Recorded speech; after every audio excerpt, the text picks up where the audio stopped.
अंतरराष्ट्रीय अंतरराष्ट्रीय स्तर पर एक जो परिस्थितियां आज पूरे देश के सामने पैदा हुआ है उसके हम सब भी जिम्मेदार।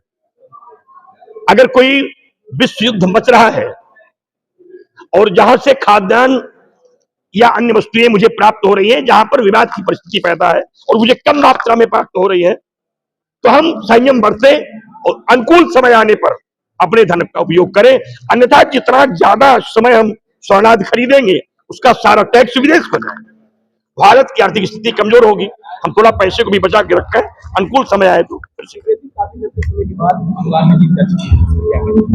देखिए, यदा यदा ही धर्मस्य ग्लानिर्भवति भारत अभ्युत्थानम धर्मस्य तदात्मानं सृजाम्यहम्। एक निश्चित रूप से बहुत सुखद स्थिति हुई है, क्योंकि भारत का एक बहुत महत्वपूर्ण स्थल स्वामी विवेकानंद जी की तपस्थली है, रामचंद्र परमहंस जी की तपस्थली है, भगवती काली जी की कृपा भूमि है।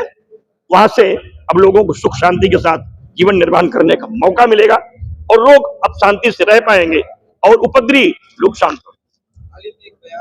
राजकुमार भाटी के द्वारा समुदाय को ऊपर दिया जाए, किस तरह से राजकुमार भाटी की चर्चा करना ठीक नहीं है, क्योंकि वो चर्चा करने लायक व्यक्ति नहीं है।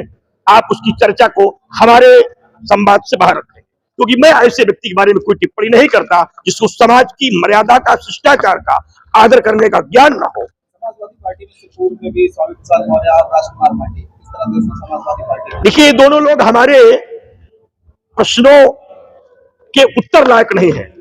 मैं इन्हें अपने उत्तर से बाहर रखता हूं और मैं आपसे भी चाहूंगा कि आप इन्हें मेरे उत्तर से बाहर रखें, क्योंकि किसी धर्माचार्य के उत्तर लायक नहीं रह गए हैं। इनके कर्म ही इनके उत्तर हैं और उसी का परिणाम इन्हें प्राप्त होगा। ये समाज को केवल विध्वंस करने की एक नीति है, समाज को तोड़ने की, लड़ाने की, अपमान करने की, अपमानित करने की एक टूटी सोची समझी राजनीति हो रही है, जिससे समाज में विद्रोह पैदा हो और